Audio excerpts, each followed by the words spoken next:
Pahalgam attack తరువాత India ఒకే ఒక్క యుద్ధం చేయట్లేదు, 2 యుద్ధాలు చేస్తుంది. మొదటి యుద్ధం విషయానికి వస్తే పాకిస్తాన్ తో జరుగుతున్న గొడవలు మామూలే. అయితే రెండో యుద్ధం అమెరికా ప్రెసిడెంట్ అయిన ట్రంప్ తో చేస్తున్నాం. ఎస్ నిజం, డిప్లొమాటిక్ వార్. అయితే అమెరికా ప్రెసిడెంట్ ఇండియా పైన పదే దాడెందుకు చేస్తున్నాడు?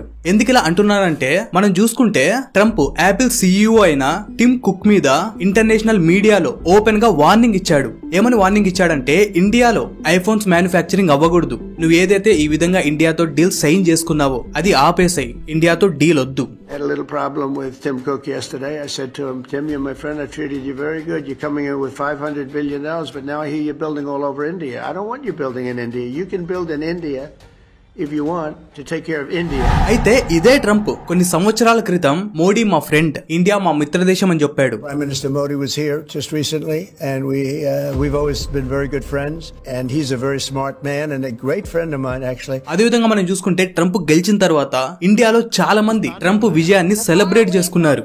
There were celebrations in Indian state of Uttar Pradesh to mark Republican candidate Donald Trump's victory.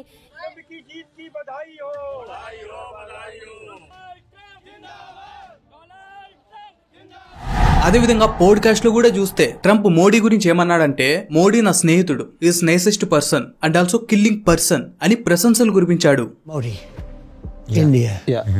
He's a friend of mine, he's great. On the outside he looks like he's your father. He's the nicest, total killer. Even heavy crowd లో కూడా మోదీ గారి birthday రోజున birthday శుభాకాంక్షలు కూడా చెప్పాడు. Prime Minister Modi, wishing you a very happy birthday. Happy birthday. But ఇదే Donald Trump ఇప్పుడెందుకు ఇండియాకి వ్యతిరేకంగా డెసిజన్స్ తీసుకుంటున్నాడు? ఎందుకు ఇలా అంటున్నానంటే 22 ఏప్రిల్ 2025న మన ఇండియా మీద పాకిస్తాన్ వాళ్ళు ఉగ్ర దాడి చేయడం జరిగింది, పెహల్గాం అటాక్. అయితే ఈ దాడి జరిగిన 4 రోజుల తరువాత, ఐఎమ్ రిపీటింగ్ 4 రోజుల తరువాత ఒక అమెరికన్ కంపెనీ పాకిస్తాన్ తో సీక్రెట్ డీల్ సైన్ చేసుకుంది. ఎస్ నిజం, ఆ కంపెనీనే వరల్డ్ లిబర్టీ ఫైనాన్స్. ఆ సీక్రెట్ డీల్ ఏంటంటే పాకిస్తాన్ ని సౌత్ ఏషియా మొత్తంలో ఒక క్రిప్టో కరెన్సీ హబ్ గా తీర్చిదిద్దాలి అని. బట్ ఇది కాదు వింత. ఇక్కడ వింత ఏంటంటే ఆ కంపెనీ ఏదైతే ఉందో ఆ కంపెనీ ఓనర్ ఎవరో తెలుసా? Trump and his family. ఆ కంపెనీకి సంబంధించిన 60% స్టేక్స్ ట్రంప్ ఫ్యామిలీవి. అలాగే నేను మొదట్లో చెప్పినట్లు ట్రంప్ యాపిల్ CEO కి ఓపెన్ గా అందరి ముందు వార్నింగ్ ఇచ్చాడు, ఇండియాలో ఐఫోన్స్ మ్యానుఫ్యాక్చర్ జరగకూడదు అని. బట్ యాపిల్ CEO బొంగు కూడా పట్టించుకోలేదు. పట్టించుకోకపోగా ఇండియాలో ఏవైతే మ్యానుఫ్యాక్చరింగ్ యూనిట్లు ఉన్నాయో అవి ఇంకా పెంచాడు. బట్ ఊరికనైతే పెంచలేదు, దీని వెనుక ఎన్నో ఆసక్తికరమైన కారణాలు ఉన్నాయి. కాబట్టి యాపిల్ కంపెనీ మునుముందు ఇండియా ద్వారా వచ్చే ఆఫర్స్ ని వదులుకోకూడదని అమెరికా ప్రెసిడెంట్ ని సైతం లెక్క చేయట్లేదు. సో వీటన్నిటి గురించి ఈ వీడియోలో క్లియర్ గా ఎక్స్ప్లెయిన్ చేస్తాను, సో జాగ్రత్తగా వినండి. యాపిల్ కంపెనీ లాగా మిగతా కంపెనీలు అమెరికాకి ఎదురు తిరగలేవు. కాబట్టి మనం చూసుకుంటే ఎన్నో కంపెనీలు ఇండియాతో డీల్ చేసుకున్నాయి. బట్ ట్రంప్ కారణంగా ఆ డీల్స్ అన్ని కూడా ఇప్పుడు హోల్డ్ లో ఉన్నాయి. అదేవిధంగా మనం చూసుకుంటే అమెరికాలో ఇండియా ఉద్యోగులపైన లే ఆఫ్ జరుగుతున్నాయి. ఎంతో మందిని ఉద్యోగాల నుండి టర్మినేట్ చేస్తున్నారు. ఈవెన్ ఎవరికైతే జాబ్ ఆఫర్ వచ్చిందో, జాబ్ ఆఫర్ వచ్చినా కూడా వాళ్ళని ఆన్ బోర్డ్ చెయ్యట్లేదు. కొంతమందికి అయితే ఏ కారణాలు చెప్పట్లేదు, కొంతమందికి అయితే నువ్వేదో తప్పు చేసినావు అని ఏదో ఒక రీజన్ చెప్పి, సొల్లు రీజన్ చెప్పి టర్మినేట్ చేస్తున్నారు. There will be layoffs and suddenly you are lost. You have 60 days to find another job and stay in the US, otherwise you become illegal. They were fired without warning and accused of unethical behavior and fraud. But వీటన్నిటికీ కారణం ఏదో కాదు, Trump government తీసుకున్న anti Indian పాలసీలు. But కానీ ఇదంతా ఎలా సాధ్యం? ఎందుకలా అంటున్నానంటే లీక్ అయిన CIA డీక్లాసిఫైడ్ రికార్డ్స్ ని చూసుకున్న ఆ రికార్డ్స్ లో ఓపెన్ గా ఉంది అమెరికా ఇండియాకి సపోర్ట్ చేస్తుంది. వై? బికాస్ అమెరికా ఇండియాని చైనాకి కౌంటర్ అటాక్ గా నిలబెట్టాలని చూస్తుంది. కాబట్టి అమెరికాకి ఇండియాతో ఎలాంటి గందరగోళం లేదు. ఈవెన్ నేను మొదట్లో అన్నట్టు ట్రంప్ గెలిచిన తర్వాత ఇండియాలో 140 కోట్ల మంది ట్రంప్ విజయాన్ని సంబరాలు చేసుకున్నారు. ఎంతో మంది ఆలోచించారు ట్రంప్ గెలిచాడు కాబట్టి ఇండియా అమెరికా సంబంధాలు బాగుంటాయి అని. అదే విధంగా ఇండియా ఎకనామీకి అమెరికా హెల్ప్ చేస్తుంది అని నమ్మారు. అంతెందుకు పెహల్గాం తర్వాత ఇండియా పాకిస్తాన్ వార్ సమయంలో కూడా చాలా మంది సోషల్ మీడియా పోస్టులు చూసుకుంటే మా వెనుక అమెరికా ఇంకా రష్యా ఉంది అనే పోస్టులు చూస్తాం. సో అంతలా నమ్మకం పెంచుకున్న అమెరికా ఇప్పుడెందుకు ఇండియాకి శత్రువుగా మారుతుంది? మనం ఏమన్నా తప్పు చేశామా, లేకపోతే అమెరికా ఇబ్బంది పడే పనులేమన్నా చేస్తున్నామా? వెల్ ఎస్, మనం చేస్తున్నాం. విషయానికొస్తే ఇండియా మొట్టమొదటిసారి తన కాళ్ళపై తను నిలబడాలనుకుంటుంది, ఎవరి మీద డిపెండ్ అవ్వాలనుకోవట్లేదు. అదేవిధంగా ఇండియా మొట్టమొదటిసారి దేశం కోసం అమెరికా ఇబ్బంది పడే నిర్ణయాలు తీసుకోవడంలో కూడా వెనుకాడట్లేదు. అది కూడా ఒకసారి 2 సార్లు కాదు, పదే తీసుకుంది. మనం చూసుకుంటే ఫిబ్రవరి 2025న అమెరికా వారి F-35 జెట్స్ కొనుక్కోమని మనకు ఆఫర్ ఇచ్చింది. అయితే ఇండియాకి ఆఫర్ అంతగా నచ్చలేదు కాబట్టి ఆ ఆఫర్ గురించి ఇండియా అంతగా పట్టించుకోలేదు. అయితే తరువాత ఇండియా రష్యా దగ్గర ఫైటర్ జెట్లు కొనుక్కుంది. దానికి సంబంధించిన డీల్ ఎంతో తెలుసా? $7.4 బిలియన్. ఇది అమెరికాకి అతి పెద్ద దెబ్బ.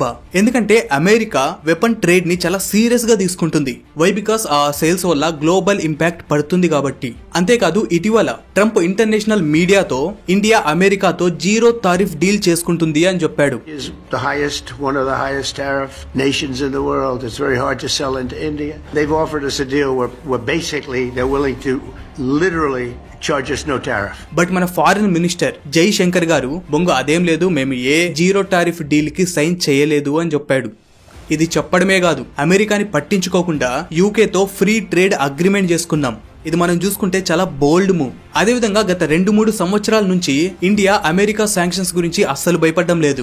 ఎందుకులా అంటున్నానంటే రష్యా ఉక్రెయిన్ వార్ జరిగే సమయంలో అమెరికా చెప్పింది రష్యా దగ్గర నుండి ఎవ్వరు కూడా ఆయిల్ కొనుగోలు చేయొద్దు అని. బట్ ఇండియా రష్యా దగ్గరే ఆయిల్ ని కొనుగోలు చేసింది. కొనుగోలు చేయడమే కాదు, ఆ ఆయిల్ ని రిఫైన్ చేసి యూరప్ కి అమ్మడం మొదలుపెట్టింది. అందువల్ల ఇండియాకి చాలా లాభాలు కూడా వచ్చాయి. అదేవిధంగా చూసుకుంటే 2,53,788% గ్రోత్ రేట్ పెరిగింది. మనం ఈ రేంజ్ లో బోల్డ్ మూవ్స్ తీసుకున్నాం కాబట్టి మన శత్రు దేశమైన పాకిస్తాన్ లోని కొందరు పొలిటీషియన్స్ ఇండియాని చూసి నేర్చుకోండి అయ్యా, ఇండియా ఎలా ఒక ఇండిపెండెంట్ దేశంగా ఉందో తనకు సంబంధించిన నిర్ణయాలు తనే తీసుకుంటుంది. దట్ ఈస్ కాల్డ్ ఫ్రీడమ్ అని చెప్తున్నారు.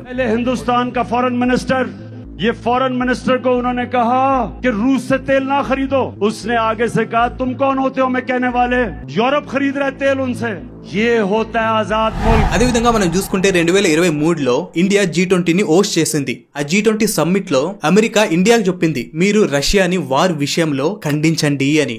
బట్ ఇండియా ఓపెన్ గా చెప్పింది మేమెందుకు ఖండించాలి, అసలు మాకేంటి పని, మాకేంటి లాభం, అసలే రష్యాని చూసుకుంటే మాకు చాలా సన్నిహితమైన దేశం, మేమెందుకు రష్యాని ఖండించాలి అసలు, ఈ విధమైన స్టేట్మెంట్స్ ఇచ్చింది.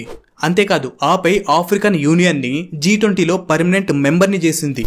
ఈ నిర్ణయాలు ఎలాంటి మాస్టర్ స్ట్రోక్ అంటే ప్రపంచం మొత్తంలో కాకపోయినా సౌత్ ఏషియాలో ఇండియా తనకు తాను ఒక లీడర్లా రిప్రజెంట్ చేసుకుంది. This is very very good actually.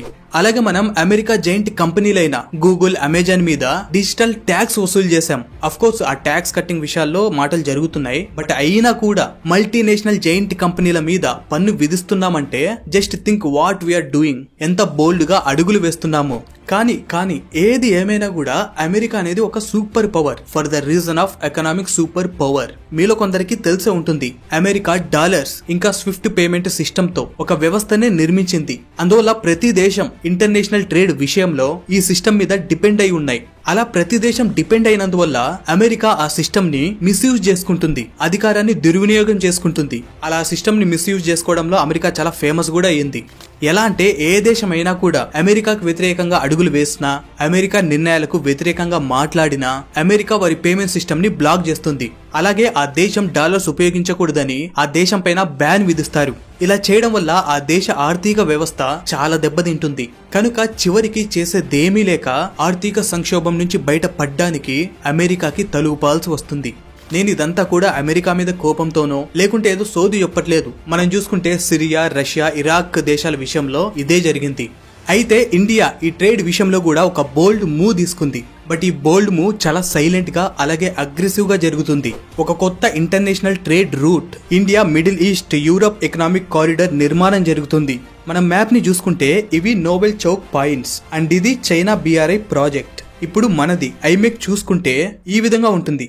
ఆ విధంగా ఆ మిగతా ప్రాజెక్టులన్నీ బైపాస్ చేసి మనం సొంతంగా మిగిలిన దేశాలన్నింటికి ఒక కొత్త ట్రేడ్ రూట్ ఓపెన్ చేశాం. అందువల్ల పొటెన్షియల్లీ లాజిస్టిక్ గా 30%, ట్రాన్స్పోర్టేషన్ టైం 40% తగ్గుతుంది. అందుకోసమే చైనా ఇంకా అమెరికాకి బాల్స్ షేక్ అవుతున్నాయి. ఇంతేకాదు సెమీ కండక్టర్ల విషయంలో కూడా ఇండియా ఒక బోల్డ్ మూవ్ చేసింది. ఈ చిప్పుల విషయంలో ఇండియా ఇంటెల్ లేదా యుఎస్ జైంట్ కంపెనీల మీద ఆధారపడకుండా జపాన్, సింగపూర్, తైవాన్ లాంటి దేశాలతో టైఅప్ చేసుకుంటుంది. సో దాట్ మన చిప్ ఇండస్ట్రీ మీద మన కంట్రోలే ఉండడానికి. సో ఇవన్నీ జరగడం వల్ల ఇండియా ఎవరి మీద డిపెండ్ అవ్వదు. ఒక ఇండిపెండెంట్ దేశంగా పవర్ఫుల్ గా ఉంటుంది. పాకిస్తాన్ లాగా అమెరికా పొప్పెట్ దేశంగా ఉండదు. అలా జరిగితే అమెరికా సైలెంట్ గా ఉంటుందా? ఉండదు. అందుకోసమే అమెరికా ఇండియాకి వ్యతిరేకంగా చాలా నిర్ణయాలు తీసుకుంటుంది. That is nothing but A diplomatic war. కాబట్టి ఇదే మంచి సమయం. ఇండియాలో మ్యానుఫ్యాక్చరింగ్ కంపెనీలు చాలా పెరగాలి. అఫ్ కోర్స్ ఇండియా వేసిన బోల్డ్ మూవ్స్ వల్ల అవి జరుగుతున్నాయి కూడా. అందులో భాగంగా తీసుకున్న స్ట్రాటజిక్ మూవే స్మార్ట్ ఇండస్ట్రియల్ సిటీస్.